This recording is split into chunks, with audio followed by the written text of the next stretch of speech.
Welcome back, nerds. Thank you for joining me on this episode of Nerd Space. I'm your host, Ruben, and today we're doing a 5-minute quick dive on Resident Evil 4 Remake. So let's start with the pros. First off, the gameplay. I think it's extremely smooth, probably smoother than any other Resident Evil game. I think the true MVP in terms of the combat is the knife. The way that they make the knife such a useful weapon is mind-blowing. Don't get me wrong, other Resident Evil games have made big uses of the knife, and they've been huge parts of the gameplay. However, I think Resident Evil 4 Remake goes above and beyond with the defense system that the knife adds, the counter system, and the mechanics of it breaking whenever you use it too much. I think it's such an invaluable item in Resident Evil 4 Remake. Something new that they added to the remake that I thought was really cool is having side quests with the merchant.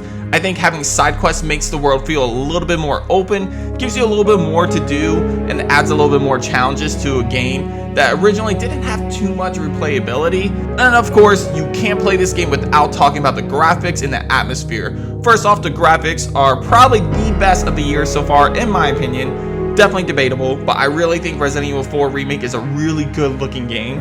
And one of my biggest complaints with the original Resident Evil 4 was the atmosphere. It just didn't feel horror. It didn't feel scary, and it's supposed to be a survival horror. Now, do not get me wrong. I do feel like this game still leans more into the action aspect rather than survival horror. So I think this game definitely stepped it up with the survival horror aspect, and the atmosphere was one of the biggest changes that I really enjoyed. I also think the replayability stepped it up as well, because the replayability had a lot more to do in this game. In the original game, you really just played through the story, then you have to do it on professional, and that's pretty much all the trophies you really get, other than playing some of the DLC elements. But this time they add a lot more trophies and challenges and goals to complete.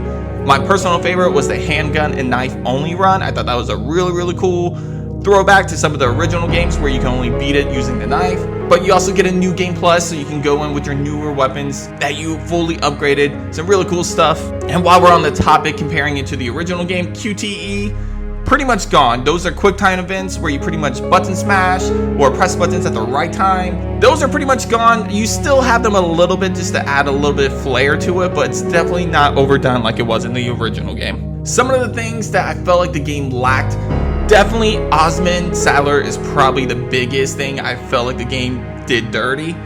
The original Saddler had a lot more impact in the story. He was more involved with the story. This time around, Saddler doesn't feel like a main villain. Honestly, I feel like Krauser feels more like a main villain than Saddler does. And that sucks, because I think Saddler is one of the best villains in the franchise, and I just didn't feel intimidated by him, and I felt like he was barely part of the story. But I do feel like Ada and Krauser, their voice acting definitely need a little bit more personality, definitely need to be changed up a little bit. I don't mind the costume changes and stuff like that, but come on, there had to be more personality in two big characters like Krauser and Ada. And this was a problem I had with the original game, and while they did step it up a little bit, it's still a problem I have with this game. But when I play a Resident Evil game, I expect some groundbreaking puzzles.